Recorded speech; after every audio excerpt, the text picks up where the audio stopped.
My little tiny aquarium. Siguro ang sarap iprito ng mga isda. Pero alam nyo ba guys, ang mga isda nangitlog sila. Ayan ang itlog, oh. Yan. Yan ang itlog nila guys. Yan ang may itlog, oh. Yan, yung dalawang yan. Mga kakunyang, oh, tignan nyo sila.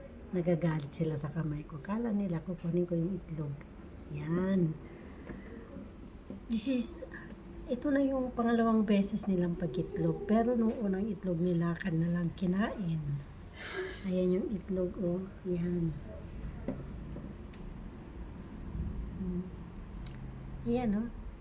Tapang-tapang nila tong dalawang angel fish na to.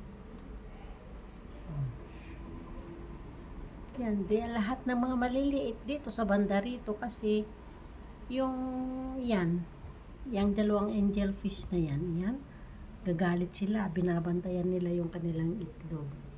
So hanggang dyan lang muna mga kakunyang, bye! Thank you for watching!